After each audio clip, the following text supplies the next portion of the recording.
بسم اللہ الرحمن الرحیم۔ السلام علیکم۔ ویلکم ٹو دس چینل امام حسین دی مارٹائر آف کربلا۔ دوستو، پچھلی ویڈیو میں نے رسول صلی اللہ علیہ وآلہ وسلم کے والد صاحب حضرت عبداللہ کی شہادت کے بارے میں بتایا تھا کہ رسول صلی اللہ علیہ وآلہ وسلم اس دنیا میں یتیم پیدا ہوئے۔ رسول صلی اللہ علیہ وآلہ وسلم کو 8 سالوں تک حضرت عبدالمطلب ان کے دادا نے پالا۔ اس کے بعد وہ بھی انتقال کر گئے۔ پھر اس کے بعد رسول صلی اللہ علیہ وآلہ وسلم کو حضرت ابو طالب نے پالنا شروع کیا۔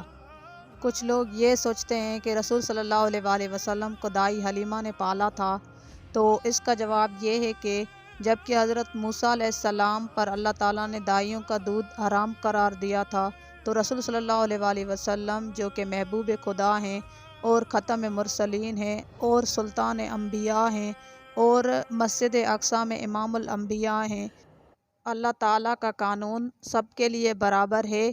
قرآن کی آیتیں اللہ تعالیٰ کا حتمی فیصلہ ہے، اور یہ آیتیں کبھی بھی کوئی تبدیل نہیں کر سکتا، اور نہ ہی ان میں ریفرنڈم ہو سکتی ہے، کیونکہ یہ کسی کانسٹیٹیوشن سے تو بنی نہیں ہے۔ یہ اللہ تعالیٰ کا فیصلہ ہے جو کہ قیامت تک رہے گا، اور یہ کبھی بھی تبدیل نہیں ہو سکتا۔ اس لیے حضرت موسیٰ علیہ السلام پر جب کہ دائیوں کا دودھ حلال نہیں ہے، تو ہمارے پیارے نبی صلی اللہ علیہ وآلہ وسلم پر دائیوں کا دودھ کس طرح سے حلال ہو سکتا ہے؟ اور اس بات کی دوسری دلیل حضرت عبداللہ کی شہادت ہے۔ حضرت عبداللہ کو رسول صلی اللہ علیہ وآلہ وسلم کی وجہ سے زہر دے دیا گیا۔ اس وقت رسول صلی اللہ علیہ وآلہ وسلم کو حضرت ابو طالب جیسے مضبوط بازوؤں کی ضرورت تھی۔ رسول صلی اللہ علیہ وآلہ وسلم کی رسالت کے بعد بھی جب تک حضرت ابو طالب تھے، تو رسول صلی اللہ علیہ وآلہ وسلم مکے میں اطمینان سے تبلیغ کرتے رہے۔ جب حضرت ابو طالب اس دنیا میں نہیں رہے، تو اللہ تعالیٰ نے کہا، اے محمد ہجرت کر جاؤ، کیونکہ مکہ کے کافروں نے رسول صلی اللہ علیہ وآلہ وسلم کو نعوذ باللہ قتل کرنے کی سازش بنائی تھی۔ انہوں نے رسول صلی اللہ علیہ وآلہ وسلم کو قتل کرنے کے لیے پورے عرب کے قبیلوں میں سے ایک ایک نوجوان لیا، اور اس سازش کی سربراہی حضرت ابو سفیان کر رہے تھے۔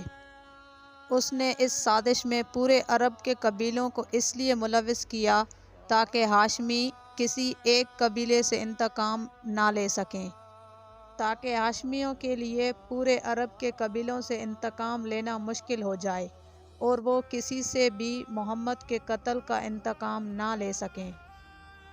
اور ان کافروں کی پلاننگ تھی کہ رسول صلی اللہ علیہ وآلہ وسلم کے گھر کا رات کے وقت محاصرہ کر لیا جائے، صبح کے وقت جیسے ہی گھر سے باہر نکلیں تو ان کو نعوذ باللہ قتل کر لیا جائے۔